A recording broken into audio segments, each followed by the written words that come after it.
Walang babayaran muna sa toll fee, mga kababayan. O, di ba? Laking ginawa ngayong Semana Santa para sa ating mga biyaheros. Fully recovered na po yung ating Pangulo. Tingnan naman ninyo, napakakisig ng postura. Mahingit naman yung mga DDS nito kasi gusto nila na matigbak na yung ating Pangulo. Sa kakawis nila, mga kababayan, na mamatay na yung ating Pangulo, ang muntik ng madisgrasya si makalawit ni kamatayan, si Medialdea. You see? Kaya wag po tigilan ninyo yung pagwiwis ng masama sa ating Pangulong Bongbong Marcos. Tingnan ninyo, bumalik na yung dati niyang pangangatawan, oh.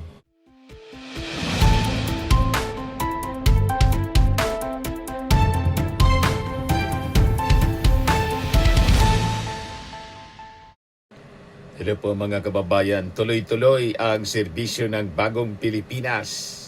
Tingnan naman po ninyo ito mga kababayan na ginagawa ng ating Pangulong Bongbong Marcos. Oh. Binuksan niya kanina po itong Cavite C5 link segment. Ayan o. Yung project cost niya 4.98 billion pesos sa Parañaque City. Ayan mga kababayan, oh, ang magkikinabang dito, yung mga taga Parañaque, yan oh, Parañaque City to Taguig City, in just 15 minutes.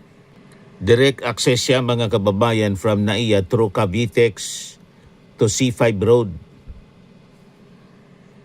Tapos ang projected traffic niya, mga kababayan, 36,000 motorists daily. Connects sa key areas such as Cavitex, Parañaque City, Pasay City, and Taguig City, Bonifacio Global City to C5 Road. Ganyan kagaling yung ating Pangulong Bongbong Marcos. And finally mga kababayan, unti-unti, maiibsa na po yung traffic sa Metro Manila. Yan yung napakakisig. Oh. Siya yung pinakang makisig na naging presidente. Tingnan naman ninyo ang porma ng ating Pangulong Bongbong, palibasa sundalo. Napakakisig mga kababayan. Ito siya. Di ba? Nakakatuwa yung mga ginagawa ng ating Pangulong Bongbong Marcos para maayos po ang Metro Manila. Talagang napakasipag ng ating Pangulo. Di ba? Yan.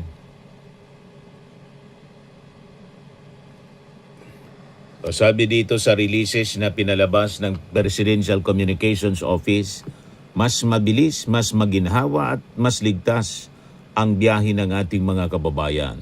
Sa pagbubukas ng Cavite C5 Link Segment 3B, magiging 15 minutes na lang ang biyahe mula sa dating 1.5 oras sa pagitan ng Cavitex at Islex C5. Aabot sa 36,000 sasakyan kada araw ang magkikinabang at mababawasan ang trapiko sa Kaingin Road habang mas mapapadali ang access mula sa Southern Metro Manila at Cavite. Itinayo ang 2 kilometrong 3-lane expressway sa Parañaque City sa direktiba ni President Bongbong Marcos upang mapaluwag ang trapiko lalo na ngayong Semana Santa. Inanunsyo rin ng Pangulo na libre ang toll fee dito sa buong buwan ng Abril. Walang babayaran muna sa toll fee, mga kababayan. O, di ba? Laking ginawa ngayong Semana Santa para sa ating mga biyaheros. Fully recovered na po yung ating Pangulo. Tingnan naman ninyo, napakakisig ng postura. Mahingit naman yung mga DDS nito kasi gusto nila na matigbak na yung ating Pangulo. Sa kakawis nila mga kababayan na mamatay na yung ating Pangulo, ang muntik ng madisgrasya si makalawit ni kamatayan, si Mijaldea. You see? Kaya wag po tigilan ninyo yung pagwiwis ng masama sa ating Pangulong Bongbong Marcos. Tingnan ninyo. Bumalik na yung dati niyang pangangatawan, oh. Di ba? Poging-pogi. Alright, magandang umaga sa inyo lahat. At nandito naman tayo at nagbubukas ulit tayo ng isang connector road. Ito ay magbubuo ng koneksyon mula sa Cavitex hanggang sa C5. Itong section na ito ay Parañaque hanggang Taguig it's a 2-kilometer section.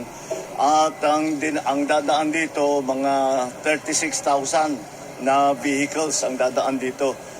Kaya malaking bagay ito kasi madidecongest, mababawasan ang traffic doon sa mga maliliit na kalsada dahil dito na lang dadaan. At yung biyahe na dati ay isang oras kalahati, magiging 15 minutes na lang. At napakalaking bagay yan dahil sa malaking savings sa oras ng mga commuter, unang-una. Pangalawa, kagaya ng ating mga laging iniisip ngayon dahil nga sa kaguluhan sa Middle East, ay napakalaking savings ito sa gasolina, sa crudo, sa fuel. At hindi maliit na bagay ang babawasan mo, ang biyahe mo mula sa isang oras kalahati hanggang 15 minutes. Malaking savings yan. Kaya ito ay kasama sa ating utos na nanggaling sa uplift na ating ginagawa na buksan lahat ng mga daan upang maging mas maginhawa ang pagbiyahe ng ating mga traveling public. At bukod pa ron ay nais kong i-announce na ito, toll-free ito buong Abril. Mula ngayon hanggang end of April, toll-free ngayon muna dito.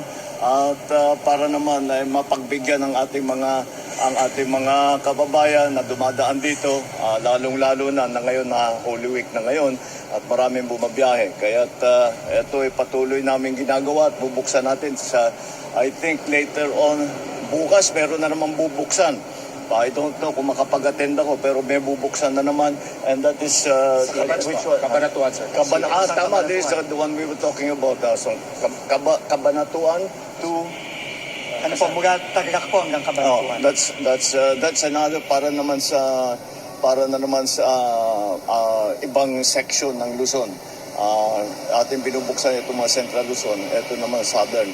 So, ayan ang ating ginagawa, patuloy ating ginagawa and ito ay suporta, bilang suporta doon sa ating ginagawa ng mga programa na lumalabas doon sa aming diskusyon sa uplift para matulungan nga ang transport. Ito specifically sa transport ang pinag-uusapan. So, patuloy natin gagawin ito and dahil nais natin talagang maging mas mabilis, mas maginhawa at mas ligtas ang pagbiyahe ng ating mga kababayan. Thank you. Thank you. Thank you so much, everyone. Thank you. Bawal dyan yung mga DDS.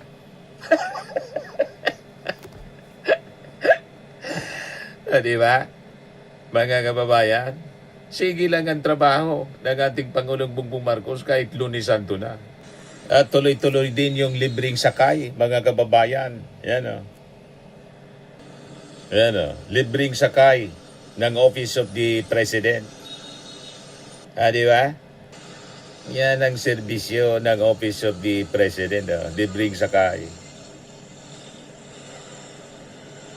Yan o. Libreng sakay, mga kababayan, Office of the President. March 30, 2026, mga ruta, Philcoa to Cubao. Ayan o. Welcome to Cubao, Lawton to Wilcam, Lawton to Pitex, Nagtahan to Cubao, Commonwealth to Fairview, Quiapo to Fairview, Baclaran to Monumento. Sige-sige po ang libreng sakay nila. Di ba? Mga kababayan, yan yung ating serbisyo ng Office of the President. Tuloy-tuloy lang.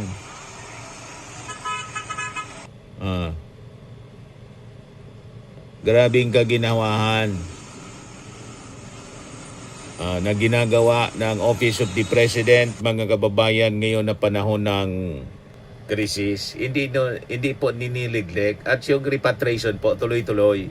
Kahapon yung dumating po sa ating bansa, 300 plus uli na mga OFWs. Ayan po. Bali nung 338? 28, nasaksihan po talaga namin 338 po yung ano, mga pinakawalang missile dumating. at mga drone ng Iran. Araw-araw ang pakawala ng missile tsaka ng drone. Bali talagang nangangamba kami sa mga nangyari yun. Kasi hindi namin alam kung Salubong ano yung OFW mga susunod na araw na kahapon. mangyayari pa. Ayun, para kaming nabunutan ng tinik. Tsaka, Pwede ba? Kasi nakaiwas kami ron sa kaguluhan sa Sigalo. Mahal namin Presidente, kayo po ay lubos na kasama po ng aking buong pamilya. Sa ngayon po, maraming salamat. Una po sa ating Presidente po, kay Bongbong Marcos. At okay naman po yung biyahe namin, mapayapa po kaming, sa awa ng Diyos, mapayapa po nakalapag po dito sa ating bansa. Ayos ko na, maliwalas ng maliwalas. Narinig ko na. Kapag silang nagpuputukan pa ron, ibang pag-aalala. Continue pa rin po, mga plano sa buhay. Babalik pa rin para sa mga future ng mga bata. Sa ating mahal na Pangulo po, maraming salamat po. Hindi lamang po sa amin, sa lahat ng OFW sa buong mundo na natulungan niya sa pamamagitan nito. At lalo na po sa OWA, sa POLO, sa lahat ng Philippine Embassy sa buong mundo. Maraming salamat po. Salamat na maraming sa akin. Sa kanyang matinding pagsisikap na matulungan at maging ayos ang mga Pilipino. Ako po ay isang OFW, ay dating OFW na nagtrabaho po sa bansang United Arab noong nakaraang 2021.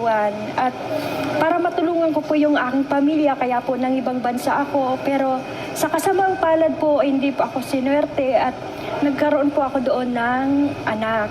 Ngayon po, na 2026, makakasama ko na po yung anak ko na 2 years ko pong naiwan po siya sa home care doon po sa Dubai. Kahit naging mapait po yung story ko doon, naging masaya po kasi at least marami pong tumulong sa akin. Yan mga sinasakluan ng ating gobyerno. Makasama ko po yung anak ko. Sobrang saya po. Aalagaan ko po siya. Ipaparamdam ko po sa kanya na yung sa loob ng 2 years na hindi ko siya kasama, yung parang ipaparamdam ko ulit sa kanya na matagal ko po siyang inintay. Nais ko pong magpasalamat sa mga tumulong sa akin, kay Pangulong Bongbong Marcos, sa OWA, sa DMW, sa at mga ng gobyerno po. Dahil sa tulong po nila, makakasama ko na po yung anak ko.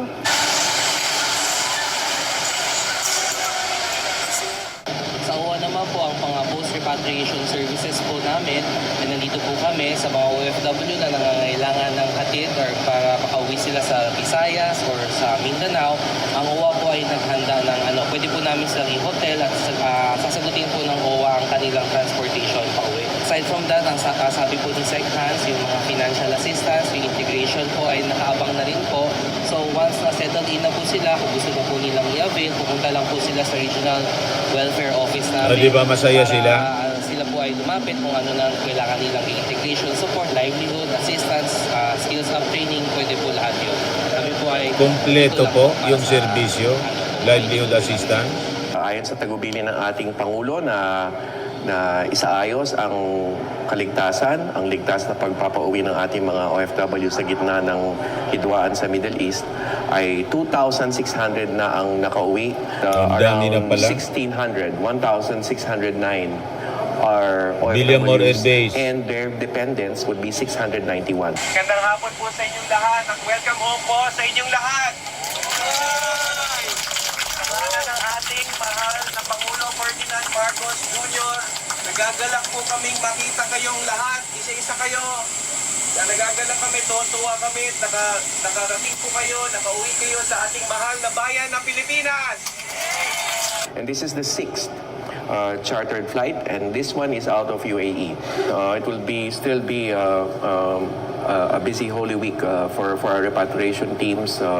Meron tayong inaasahan mula sa Bahrain, malaking bulto, at a seventh charter flight na napipinto dahil sa direktiba at suporta ng ating mahal na Pangulo. Talagang tagubilin ng ating Pangulo since day one, pangalagaan, hindi lamang mga OFWs, at pati na rin ang kanilang mga pamilya. Sa ating mahal na Pangulo, maraming salamat po. Kamusta yung eroplano ni Sara? Ni Isa wala pa. At ano ang inasikaso ni Sara, mga kababayan? Magbasa ng mensahe, mag-press release, mag-recording.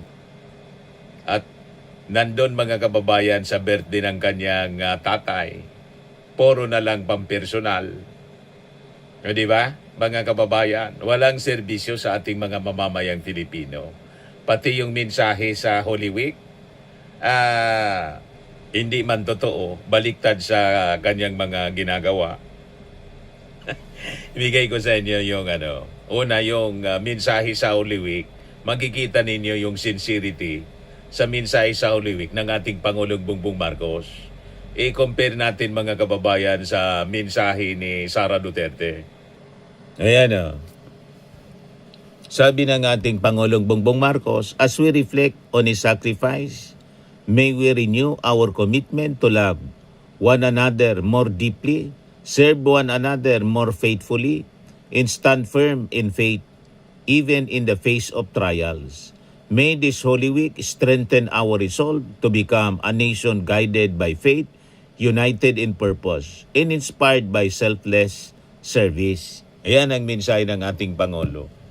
Kay Sara, sabi niya, sa panahon ito ng Kwaresma, isa puso natin ang kapakanan ng ating bansa. Idalangin natin ang isang lipunang pinapatakbo ng katotohanan, katarungan at tapat na malasakit. Naway magsilbing inspirasyon ang aral ng sakripisyo ni Jesus upang tayo ay magkaisa para sa isang matatag at maunlad na Pilipinas. Magkaisa daw. Magkaisa o makaisa? Sige, panawagan ng pagkakaisa, baliktad man yung kanilang ginagawa. Di ba? Sila yung hindi nakikipagkaisa. Ni ayaw tumulong po.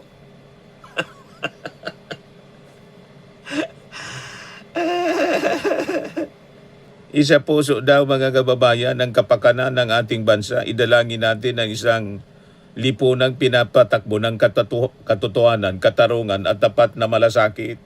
Iyong katotohanan gustong malaman ng ating mga mamamayang Filipino. Umiiwas siya.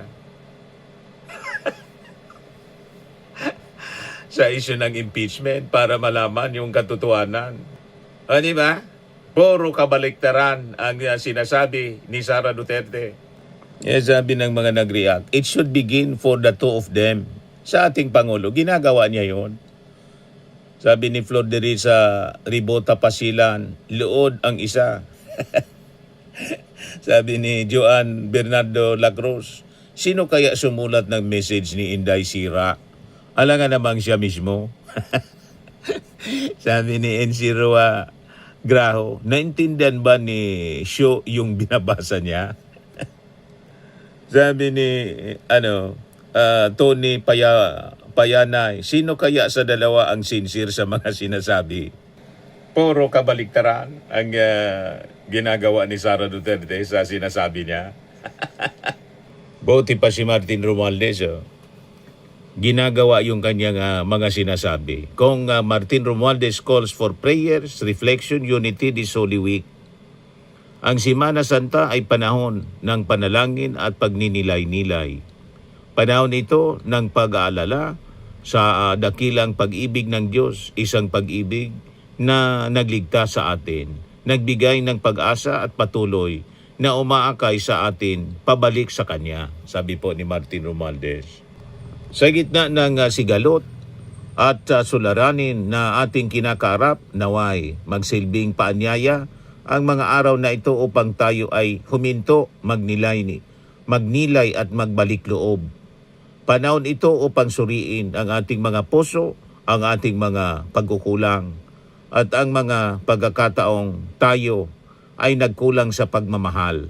Naway sa katahimikan ng panalangin matagpuan natin ang lakas na magpatuloy, ang tapang na magpatawad at ang pusong handang magmahal muli, lalo na sa mga panahong pinakamahirap gawin ito. Naway ang Semana Santa ay maging panahon ng paghilom, hindi lamang para sa ating sarili, kundi para sa ating mga pamilya, lipunan at buong bayan. Sa gitna ng mga sugat na dulot ng pagkakahati-hati, kawalan ng tiwala at mga pagsubok na ating dinaranas, naway magsilbi itong pagkakataon upang muling buuin ang ugnayan at pagkakaisa. At sa muling pagkabuhay ni Kristo, naway muling mabuhay sa atin ang pag-asa, pananampalataya at malasakit sa isa't isa upang sama-sama nating tahakin ang landas tungo sa mga mas maayos at makataong kinabukasan. Doon, naniniwala tayo sa mensahe ni Martin kasi hindi mo siya maringgan ng masama sa kanyang mga pahayag, di ba? Tulad ng ating Pangulo, sige lang ang trabaho ni Martin. Yan ang patunay, tingnan ninyo ang accomplishment si Martin. 13,971 bills filed. 1,597 approved. 350 plus laws passed. 97% priority bills. You see, sa kanyang leadership, mga kababayan, sa Congress bilang dating speaker, yan si Martin Romualdez. Si Sara, puro paninira po ang ginagawa araw-araw. Puro pansarili. So para kay Digong lang sa kanyang tatay. Ganon, mga kababayan.